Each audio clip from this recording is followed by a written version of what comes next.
Dear student, today we are going to discuss the schematic diagram of NMR spectrometer. The instrument contains the following component.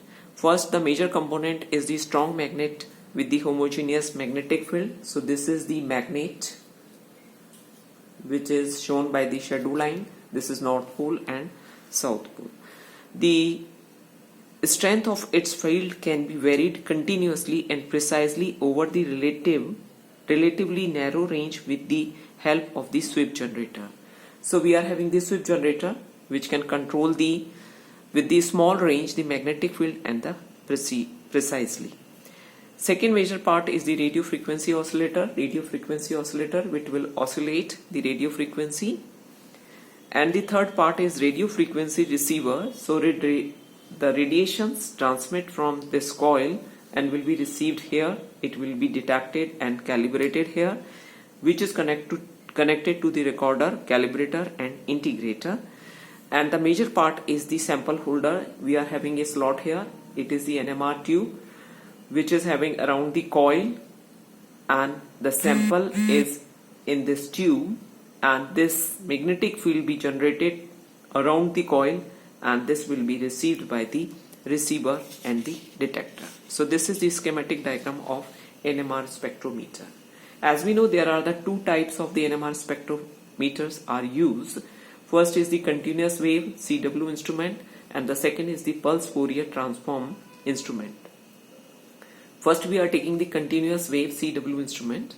The continuous wave NMR spectroscopy for the proton NMR measurement about 0.5 ml of liquid sample is required, and this is held in a glass tube of 0.5 centimeter outside diameter and about 15 centimeter in length, closed at the one end, and the liquid occupied at the bottom is 3 or 5 centimeter of the tube.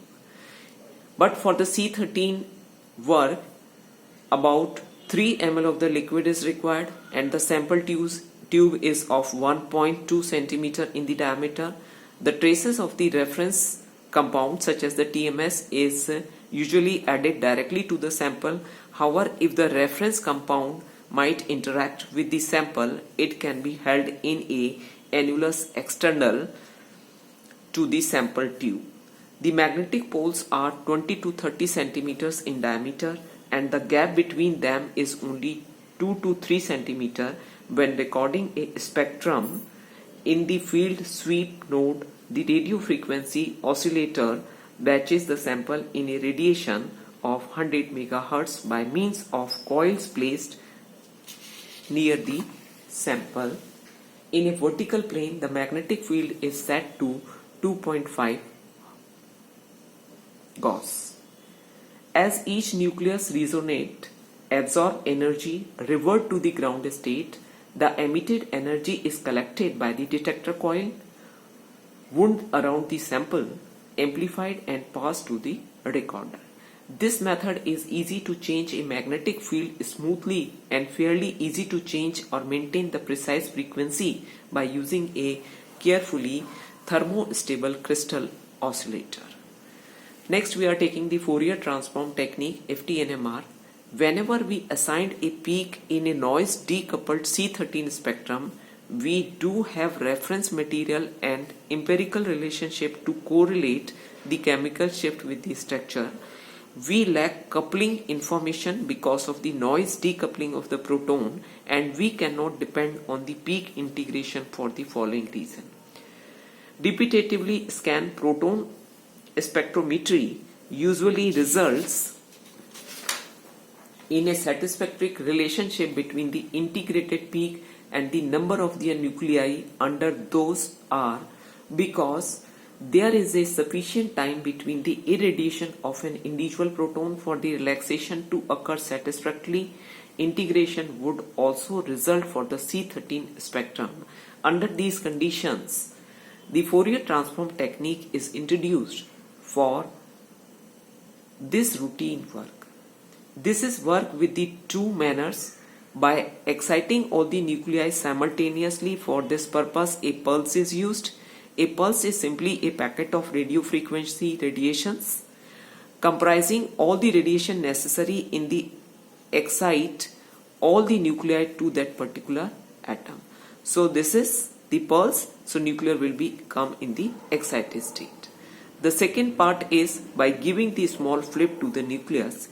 In continuous spectrometer, the nucleus is subjected to completely inversion, that is the flip through the 180 degree, but in FT-NMR the nucleus is flipped to 30 to 40 degree to this relative. By this, the relative time of a scan is reduced from 5 minutes to 1 to 2 seconds. So it is the CW spectrum. There is a direct inversion of the flip, and in the FT-NMR there is a flip of 30 to 45 degree. Actually, we know the m theta sin theta vector. This is known as the FID, that is the free induction delay. The pulse is repeatedly given and FID accumulated in the computer after a certain number of the scan. The FID is Fourier transform technique and we get a normal spectrum. So here the pulse is given, it will be excited, and then this is FTO and we will get the Fourier transformation irregular NMR spectrum. The advantage of FT-NMR is it increase in the sensitivity. Secondly, the application is very important for C13, phosphorus 31 and F19 NMR. The pulse and the acquisition technique used in the FT-NMR spectroscopy makes it easy as compared to the conventional one. Thank you.